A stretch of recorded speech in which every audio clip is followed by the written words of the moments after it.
Do you know all the secrets behind the happiest place on Earth?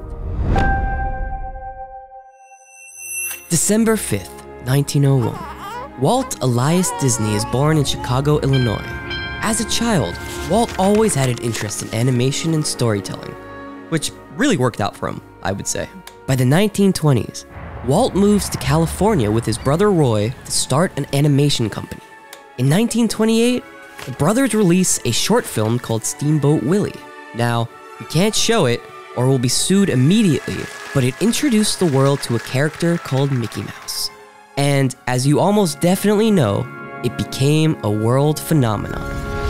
Throughout the 30s and 40s, Walt Studio releases a series of massively successful iconic films like Snow White and the Seven Dwarfs, Cinderella, Pinocchio, and Fantasia. But in the 1950s, Walt wanted to expand the Disney empire. He was getting letters from young fans all over the world asking if they could visit Walt Disney Studios. He would also watch his own daughters enjoy the kiddie rides at LA's Griffith Park and thought, what if we created a park that could cater to both kids and adults? He developed a plan for a simple 8-acre park called Mickey Mouse Land, but then, in classic Walt Disney fashion, decided it needed to be bigger, better, and way more expensive. Walt traveled around the world, visiting legendary amusement parks like Denmark's Tivoli Gardens for inspiration, and realized he had to load his park with a crap ton of spectacle and a poop load of whimsy. So, he buys 160 acres of orange and walnut groves in Orange County, California, and on July 17, 1955, Disneyland officially opens with much fanfare. By 1959, Walt was already looking to expand his first park. He noted that only 5% of Disneyland's visitors were coming from east of the mighty Mississippi, but also that's where most Americans lived. He also desired to have greater control over the area around his park. He hated the random businesses that surrounded his land. Walt started secretly purchasing large plots of land in Orlando, Florida to make an East Coast Disneyland that was bigger,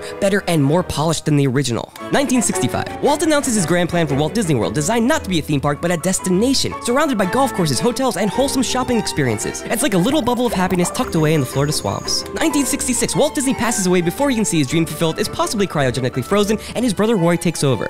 1971. Walt Disney World's Magic Kingdom opens, and it is enormous. Less than 3 months later, Roy also passes away, but Disney World becomes an immediate hit, soon becoming the must-visit destination for crying children and sweaty parents alike. The original park featured many rides that still exist today, including the rage-inducing It's a Small World, whose titular song plays on an eternal loop, and some people claim it might be the most played song of all time, like ever. The Haunted Mansion. Morbid fact, according to the LA Times, Disney employees have to constantly stop guests from spreading their loved ones' ashes throughout the ride, and if they catch you, you get a lifetime ban. The Country Bear Jamboree, which I actually don't want to make fun of the Country Bear Jamboree. It's just plain fun.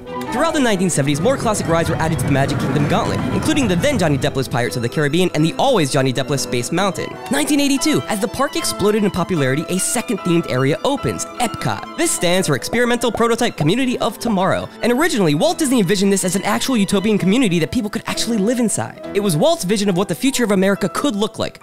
For reference, this is what it actually looks like. Instead, it became the go-to destination for people who want to drink overpriced beer all day while pretending they're in Venice. Since then, the park kept expanding and the cult of Disney fanatics ballooned. A ton of urban legends and conspiracy theories came out about the park, and many of them are surprisingly true. There is an underground system of tunnels underneath the park that employees use to quickly navigate the park's space, which, as of right now, is bigger than the world's 5 smallest nations combined. All of the American flags in the park are fake. Real flags are required to fly at half-mast in times of national mourning, but Disney flags have missing stars or stripes, so they are technically pennants, and them rules don't apply to pennants. There is, in fact, a secret speakeasy in every park named Club 33, but to get in, you have to be an official member. People have reported waiting periods of up to 14 years, and initial fees can be upwards of $40,000 with an additional annual fee in the tens of thousands. I think I'd rather chug a beer at Epcot and fake Venice, personally. By 2019, Star Wars Galaxy's Edge opens, and hundreds of thousands of nerds emerge from their parents' basements, pale and red-eyed, to make the pilgrimage to the new geek mecca. Started as an IRL extension of Walt Disney's dream, grew to a worldwide tourist destination with over 58 million visitors per year. Thank you, Disney World, for confirming Walt's original suspicion that if you make a park that's fun for kids, fun for adults, and has plenty of turkey legs you can eat with your bare hands, people will show up and just hand over their hard-earned money.